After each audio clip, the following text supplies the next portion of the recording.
दोस्तों नमस्कार। आज हम बात करेंगे कैसे एक छोटी सी जिंदगी उजड़ गई, कैसे एक पिता से उसके दिल का टुकड़ा अलग हो गया। हाँ जी, बात करेंगे एक चाइनीज मांझे की जिसने एक पिता से उसके दिल का टुकड़ा अलग कर दिया। हम बात करेंगे राजस्थान के कोटा जिले की, जहां पर एक पिता अपने दो मासूम बच्चों राहुल और हरिया 9 साल और 11 साल के बच्चों के साथ LIC बिल्डिंग के पीछे रहते थे।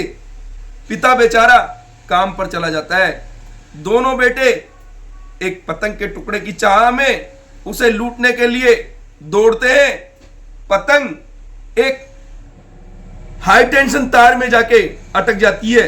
बड़ा बेटा हरिया जब पतंग की डोर को खींचता है तो उसका मांझा हाई टेंशन तार से छूता है और हरिया 11 साल का बड़ा बेटा अचेत होकर गिर जाता है। झटका छोटे बेटे को भी लगता है लेकिन वो बच जाता है।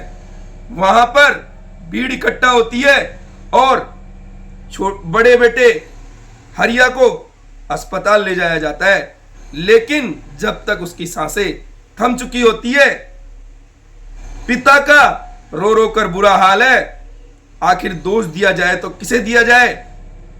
जी हां, जब जांच हुई तो पता चला हाई टेंशन तार से चाइनीज मांझा जब संपर्क में आता है तो उसमें विद्युत के जो सुचालक होते हैं उससे हरिया को करंट आता है और हरिया ऐसे में ही काल का ग्रास बन जाता है। या कहें कुछ लालची लोगों की वजह से हरिया की जान चली जाती है।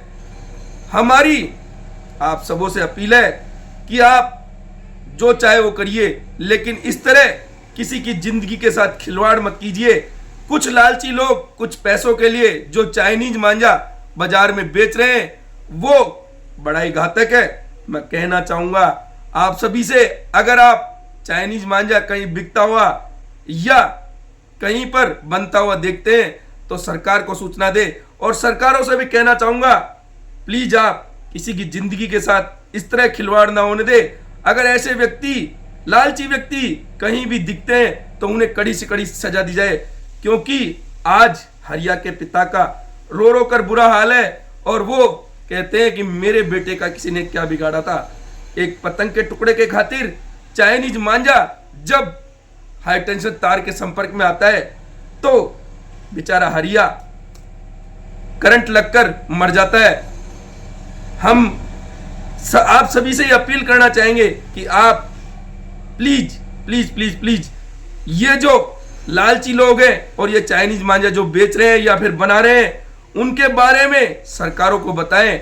और ऐसे में ही जिस तरह एक पिता का जो छोटा मासूम लाल है उससे अलग हो गया, ऐसे और बच्चों को ऐसे में मृत्यु होने से, या जिसे कहें हो सकता है वो तो एक मासूम था, किसी मासूम के ऊपर से किसी पिता का साया भी उठ सकता है।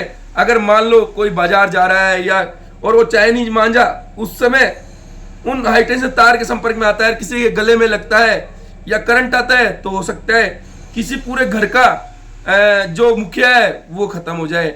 तो मैं आप सभी से कहना चाहूंगा, जब भी इस तरह के चाइनीज मांझा बनते हुए या बिकते हुए देखें तो उसे सरकार को सूचित करें। और सरकारों से कहना चाहूंगा कि अगर इस तरह के लोग कहीं भी पकड़े जाते हैं तो उन्हें कड़ी से कड़ी सजा दी जाए।